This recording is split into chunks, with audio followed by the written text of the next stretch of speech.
Estamos aqui para o tema do dia desta terça-feira, onde vamos então abordar as ambições europeias de Sporting Clube Braga e Vitória Sport Clube. Estou aqui com o Miguel Amaral, editor de 00.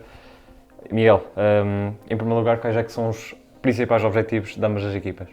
Em primeiro lugar, gostava de falar um bocadinho também da ambição que ambas as equipas têm e também do momento em que estamos, não é? Sempre interessante começar-se a época, são as primeiras equipas portuguesas a entrarem em competição, são vizinhos, são rivais, mas têm algumas semelhanças neste momento de preparação, vivem um novo ciclo com novos treinadores, neste caso o Daniel Sousa no Braga e o Rui Borges no Vitória Sport Clube. Sobre os objetivos, acredito que tanto a Mamasseta do Braga como do Vitória queiram chegar à fase de grupos das respectivas competições, neste caso a Liga Europa e a Conference League. Sinto que a responsabilidade é maior para o Braga, embora o Vitória tenha argumentos e está na altura também de ter uma participação mais sólida nas competições europeias. E começando pelo Braga, que adversário é que este Sporting Braga vai encontrar?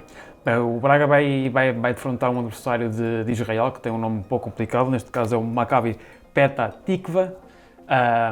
Um clube que não tem muita história no futebol israelita. A última participação nas competições europeias foi em 2006, 2007, constituída muito por jogadores israelitas, jogadores de base, jogadores locais, sem grandes referências, portanto o Braga parte com um grande favoritismo para a eliminatória.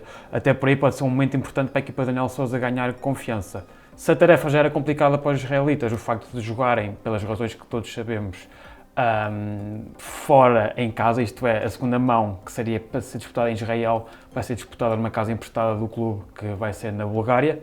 Portanto, a tarefa ainda fica mais complicada para este adversário do Sporting Clube de Braga. O Braga é favorito, também já sabe que se passando irá defrontar o Servette e aí acredito que vai ser um teste diferente para a equipa de Daniel Sousa. Sim, e um Braga diferente da época passada. Novo treinador, vários reforços também novos, algumas saídas. Sim. Que sensações é que esta pré-época te deu deste novo Braga? Sim, é um Braga que me parece que as ideias estão a ser integradas, não totalmente, não é? Estão a ser a espaço. Isso também acontece com os reforços. Claramente o Gabriel Martínez e o Amin El Ouazani são os reforços que estão a ter mais protagonismo nesta pré-época. O Braga estagiou na França, depois teve um jogo em Famalicão com o Anderlecht, conseguiu vencer e teve este empate assim na apresentação com o Raio Vallecano, que deixou algumas boas sensações a nível ofensivo, mas defensivamente, que era um problema que já vinha de outras épocas do Braga, as coisas parecem ainda não estar muito afinadas e isso é o ponto de maior preocupação. O Braga teve algumas perdas importantes, como o caso do Álvaro Jaló, que era um extremo também que agitava bastante. O Abel Ruiz, que era outro nome que também ia falar, também é importante.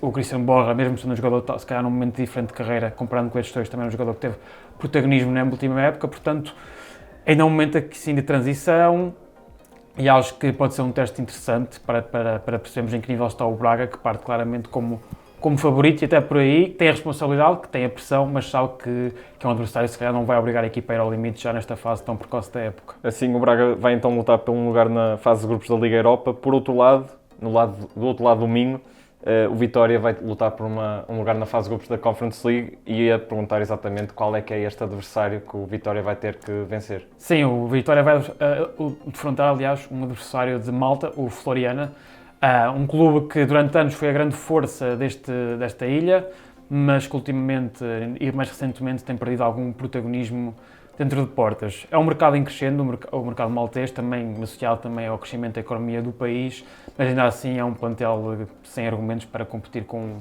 o Vitória. O Vitória é parte como muito favorito para esta eliminatória. Tirando um ou dois jogadores brasileiros, também um nigeriano, curiosamente, que passou pelo futebol português, esteve, por exemplo, no Lessa, mas não há assim grandes referências deste Floriana. Passando esta eliminatória, o Vitória, em teoria, irá defrontar o Zurique, que parte também como muito favorito para um jogo com o Shelbourne da Irlanda, e aí acredito que vai ser um teste muito maior para os comandados do Rui Borges. O Vitória, à semelhança do Braga, também mudou de treinador, também teremos em perspectiva um Vitória, mais não seja ligeiramente diferente. Ia-te perguntar que sensações é que esta pré-época também deu do Vitória, mais não seja também em termos de resultados, e o que é que prevês? Sim, o Vitória tem a curiosidade de ter rompido um pouco com os sistemas táticos com três centrais que vinha a apresentar. O Rui Borges manteve-se fiel às ideias que tinha no Moreirense, claro, adaptando a um plantel que tem mais argumentos, um plantel que ainda não perdeu grandes referências, o que eu acredito que vai acontecer até ao defesa, porque o Vitória é um clube que precisa de fazer encaixes. Há um Jota Silva, que é a joia da coroa, que tem apenas mais um ano de contrato e há um risco natural de Jota depois poder sair a custeiro, portanto eu acredito que até ao final do mercado Jota possa sair do clube. A nível de contratações, tem sido um olhar atento do Vitória ao mercado interno e jogadores em diferentes momentos da carreira.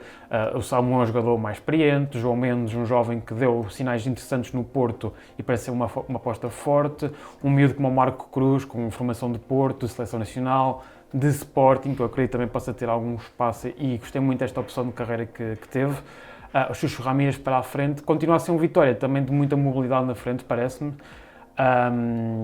E acho que é uma equipa que parece neste momento está forte, que vai ter aqui um desafio interessante com o Floriana, que acredito que vá passar, mas depois vem a dificuldade.